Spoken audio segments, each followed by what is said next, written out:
这孩子怎么？雪花手套足矣。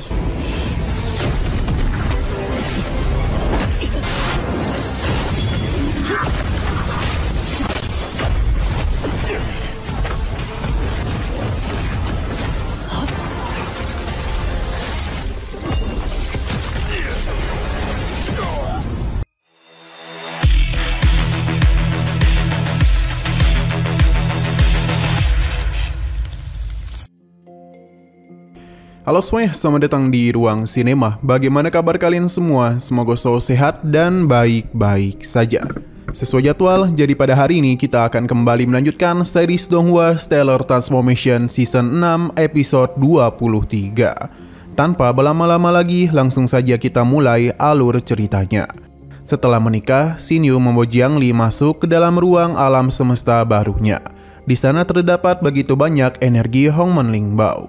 Lier tidak menduga Xin Yu mengetahui tentang tempat ini, karena bagaimanapun energi Hongmen merupakan hal yang luar biasa. Bahkan kekuatan mereka dapat ditingkatkan dengan mudah. Xin Yu telah memberikan air mata jiwanya kepada Lier. Dengan begini, dirinya bisa mendapatkan semua energi dari Dewi Kehidupan.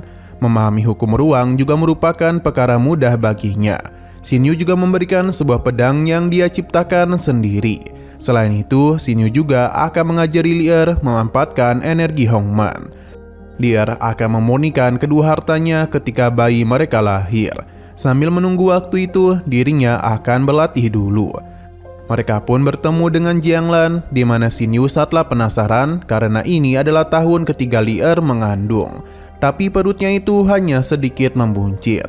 Ternyata ini satwa wajar di antara 8 keluarga dewa besar. Bahkan sosok Duanmu baru berada di dalam perut ibunya selama 3 tahun 6 bulan. Tapi tetap saja perut Lier ini terlalu kecil. Ternyata semakin lama janin di dalam perut ibunya, maka semakin baik juga bakat yang dia miliki.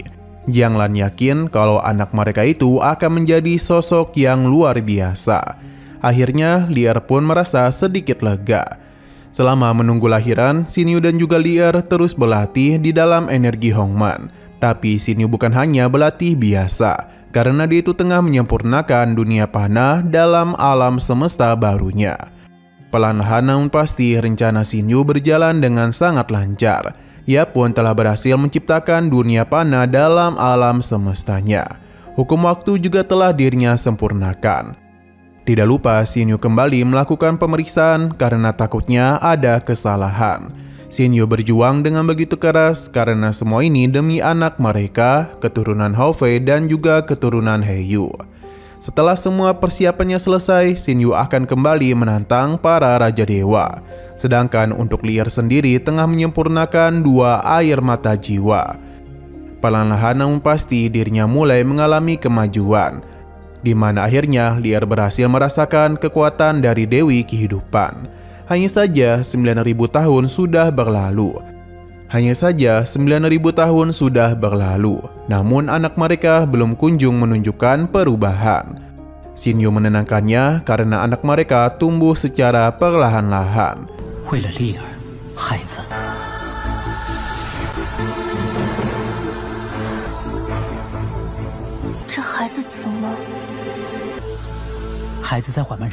Xin Yu pun mengajak Lier untuk keluar karena dia ingin membicarakan hal yang penting.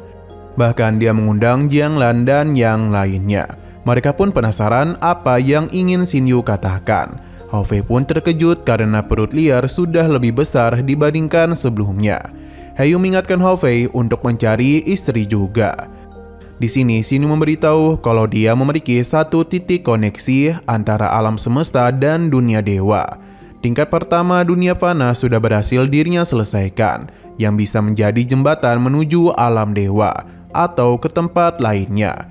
Tidak ada batasan yang Xin Yu gunakan pada jembatan tersebut. Ini membuat mereka senang karena jika bosan di sini, mereka dapat pergi ke alam dewa untuk bisa menantang orang-orang dari kota Leva. Tapi jembatan itu hanya dapat membawa mereka pergi saja. Sedangkan orang-orang dari alam dewa tidak akan dapat masuk kemari tanpa seizin Xin Yu. Xin Yu meminta Paman Lan untuk menemaninya ke alam dewa. Lier berencana untuk ikut, tapi Xin Yu tidak bisa membawanya dulu, karena pedang yang diberikan kepada Lier akan menimbulkan fenomena yang dapat dirasakan oleh para Raja Dewa. Xin Yu berjanji di perjalanan selanjutnya dia akan kembali membawa Lier. Saat itu jugalah Xin Yu ingin menunjukkan keberadaannya kepada Raja Dewa. Xin berpindah ke sebuah rawa di mana Xin Yu dan Jianglan memilih untuk pergi kemari, supaya Xin Yu bisa memasang lorong pertama yang berada di sebelah Gunung Suan King. Tempat ini cukup berbahaya, bahkan para dewa kesulitan untuk bisa kemari. Jadi saluran pertama akan sangat aman jika ditempatkan di sini. Hanya saja Xin Yu dapat merasakan kehadiran para dewa yang bersembunyi di dalam laut dan juga pegunungan di sekitaran tempat itu. Jianglan tidak menduga Xin Yu dapat menemukan persembunyian para dewa itu. Di sini Xin Yu mulai memasang saluran pertamanya. Setelah itu dia juga berencana untuk membuat 3 saluran pada alam dewa. Selain itu dirinya juga akan meletakkan beberapa saluran pada ketiga alam. Xin Yu dan Paman Lan kembali melakukan perjalanan. Kita lalu dibawa ke dunia panah di mana terlihat dengan begitu jelas kalau ada begitu banyak manusia yang berjatuhan. Dan semua ini merupakan anggota dari keluarga Xin. Melihat apa yang terjadi tentu saja mengejutkan Xin Yu dan juga Paman Lan. Melihat kondisi mereka, Paman Lan tahu ada jejak pencari jiwa yang tertinggal. Ini merupakan tongkat guntur. Xin Yu yakin kalau semua ini adalah ulah dari Joseon. Xin Yu merasa kalau ini adalah waktunya dia menantang para Raja Dewa.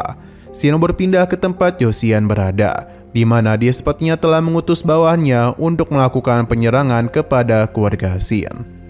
Namun tidak ada satupun informasi yang dia dapatkan. Joseon pun penasaran di manakah Xin Yu berada. Sesaat kemudian muncullah sebuah fenomena yang menandakan lahirnya harta Hongmen Limbao kelas 1.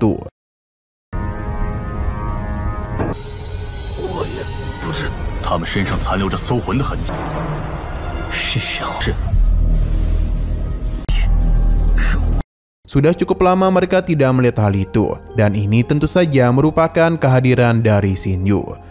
Sesaat kemudian, kedua paman Joseon datang, yakni Zhao Ran dan Zhao Tong. Mereka meminta kakaknya untuk segera bertindak. Namun sesaat kemudian muncullah Zhao Yuanlian, Raja Iblis Guntur, yang juga merupakan paman dari Joseon. Kini keempat saudara itu telah berkumpul yang membuat Zhao Hao begitu senang. Tujuan mereka sama, yakni memberikan hukuman kepada Xin Yu. Mereka semua sudah tahu kalau Xin Yu muncul di laut arah timur, dan fenomena aneh tadi pasti adalah ulahnya. Zhao kesal karena Xin Yu seakan-akan tidak menganggap serius keluarga Zhao-nya, karena memperlihatkan keberadaannya dengan begitu jelas di dekat tempat mereka. Perjalanan pun langsung saja mereka lakukan untuk menemui Xin Yu. Kita pun diperlihatkan kepada para Raja Dewa yang telah melakukan pengepungan kepada Xin Yu. Kini 8 Raja Dewa telah berkumpul. Lier tidaklah menduga kalau kedatangan mereka kemari langsung diketahui oleh para Raja Dewa. Selain itu, mereka semua sudah mengetahui mengenai kehamilan dari Jianglan. Yusa pun memberikan selamat kepada mereka, dan dengan begini, Jiang Fan tidaklah dapat memisahkan Xin Yu dan Jiang Li. Joseon ingin bertindak namun segera ditahan oleh ayahnya. Zhao Tong pun akan dirinya utus untuk melakukan penyerangan kepada Xin Yu. Terlebih lagi, Zhao tidak ada niatan untuk membiarkan Xin Yu kabur lagi. Dia meminta Xin Yu untuk mengembalikan Jiang Li. Tapi Xin Yu tidak akan melakukan hal itu kepadanya. Tapi Xin Yu tidak akan pernah menuruti perkataannya. Bahkan serangannya itu sudah mudah Xin Yu hancurkan. Yusa sadar betul kalau keluarga Zhao ingin menyerang Xin Yu secara bersamaan. Padahal Levi Tianju tidak akan pernah berbuat seperti itu. Alhasil, Joranlah yang akan bertugas sendiri. Dengan percaya diri, dia berjanji akan membuat Xin Yu menjadi abu. Xin Yu sama sekali tidaklah takut. Dia meminta suaminya untuk waspada karena dia juga merupakan Raja Dewa.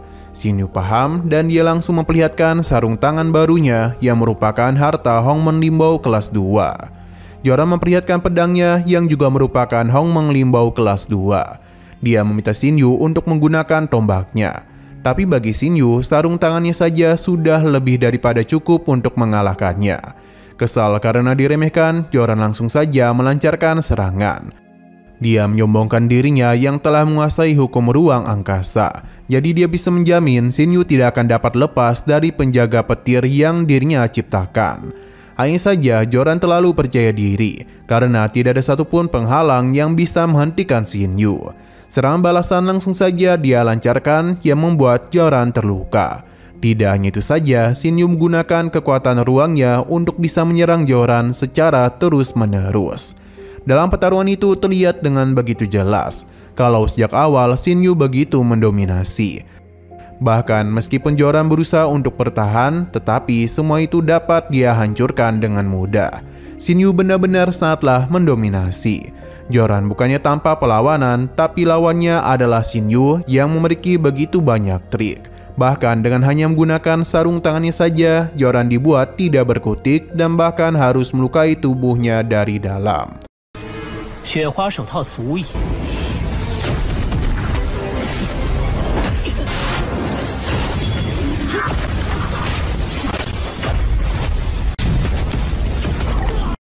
Lo Fan begitu terpukau akan kemampuan Shin Yu yang bisa berteleportasi dengan mudah dan juga mengalahkan Raja Dewa. Shin Yu berterima kasih atas pujiannya, tapi bagi Shin Yu, Joran itu terlalu lemah untuk dia hadapi. Perkataannya pun membuat Yusa tertawa. Joran meminta izin kepada ayahnya agar dapat melawan Shin Yu lagi. Namun Zhou Yuanlian tidak akan mengizinkannya karena kekuatan Shin Yu terlalu kuat. Kini adalah giliran dari Zhao Tong yang akan bertarung dengan Shin Yu. Dia pun mengeluarkan Hongmen Limbao miliknya.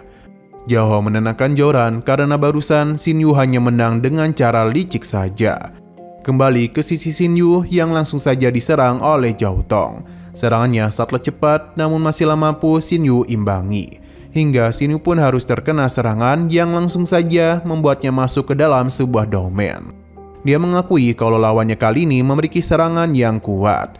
Tapi bukan berarti Shin Yu akan kalah di sini. Shin Yu harus mengatasi pergerakan cepat yang dimiliki oleh Zhao Tong. Ia ribuan kali lebih cepat darinya. Bahkan teleportasi Shin Yu pun dapat dia kejar. Shin Yu mencoba untuk mencari celah dalam pertarungan itu. Tapi Zhao Tong tidak niatan untuk memberikan Shin Yu waktu. Jadi dia ini langsung saja menciptakan sebuah serangan untuk dapat menghabisinya. Shin Yu sudah menunggu hal itu dan dia langsung saja menggunakan kekuatan hukum waktunya untuk bisa mengimbangi semua pergerakan dari Zhao Tong. Bahkan ini tidak hanya mengimbanginya saja, namun Shin Yu jauh lebih cepat. Hal ini tentu saja membuat Zhao Tong kebingungan karena bagaimana bisa Shin Yu bergerak secepat itu. Walaupun begitu, Zhao Tong yang memiliki harga diri tinggi masihlah meremehkannya. Alhasil adu seram pun kembali terjadi di antara mereka. Dalam pertarungan itu, Shin Yu masihlah mendominasi. Seberapa keras pun Zhao Tong berusaha, dia tetap terkejar. Hingga puncaknya mereka berdua pun saling beradu serangan satu sama lain. Akan tetapi hal ini masihlah berimbang. Tidak ingin membuang begitu banyak waktu, Shin Yu pun menggunakan klonnya untuk dapat menahan pergerakan dari Zhao Tong. Es miliknya pun seketika saja membekukan Zhao Tong, tapi dia masih bisa membebaskan dirinya. Ini sudah lebih daripada cukup bagi Shin Yu untuk dapat menyerang Zhao Tong. Pada akhirnya ia tidak dapat lagi menghindari semua serangan Shin Yu dan harus menerima serangan bertubi-tubi darinya. Zhao Tong pun keluar dari domainnya sendiri dengan kondisi yang tak baik-baik saja. Melihat energi ekstrim yang Shin Yu gunakan mengejutkan Tang Lan.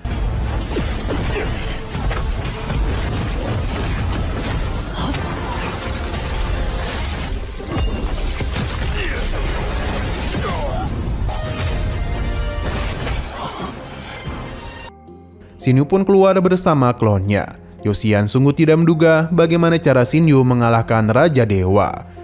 Padahal dia itu masih berada di tingkat dewa biasa. Zhao Yuanlin pun tiba-tiba saja melancarkan serangan, namun Shin Yu dilindungi oleh Lo Fan karena sangat tidak etis menyerang secara tiba-tiba. Shin Yu berterima kasih akan bantuannya, tapi dia itu ingin menyelesaikan masalahnya dengan keluarga Zhao.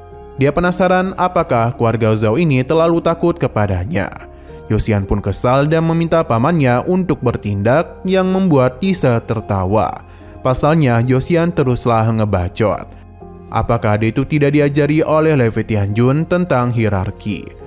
Zhao pun meminta putranya untuk mundur. Dia meminta Jiang Fan untuk mengambil tindakan karena bagaimanapun Jiang Li adalah putrinya. Jiang Fan pun mengajak putrinya untuk kembali bersama mereka. Namun Li'er menolak yang membuat Jiang Fan kesal. Tapi Xin Yu tidak akan membiarkannya untuk menyentuh Li'er. Alhasil Jiang Fan pun menjadi murka karena bagaimanapun dia telah membawa putrinya. Xin Yu meminta Li'er untuk kembali pulang dulu, sedangkan dirinya akan kembali setelah menyelesaikan masalah ini. Jiang Li paham dan memutuskan untuk pergi. Lagi dan lagi, Jiang Fan tidak akan dapat merasakan keberadaan putrinya. Xin Yu pun tertawa karena Jiang Fan tidak ada hak untuk mencari Li'er, karena dia itu sudah sering mengabaikan putrinya sendiri. Bahkan dia tidaklah mempedulikan perasaan Li'er ketika dijodohkan dengan Josian. Selain itu dia bertanya apakah Josian itu mencintai Li'er dengan sungguh-sungguh atau hanya ingin menuruti keegoisannya saja. Xin Yu bosan kepada mereka karena sang ayah hanya ingin mendapatkan keuntungan dari pernikahan putrinya sendiri. Sedangkan calon suaminya itu hanya ingin menjadi Raja Dewa. Jadi merupakan keputusan yang tepat bagi Xin Yu membawa Li'er pergi bersamanya. Dan sekarang Li'er telah menjadi istrinya. Siapapun yang berani mengganggu mereka, maka Xin Yu akan mengatasinya. Bahkan dia menantang Jiang Fan untuk bertarung dengannya.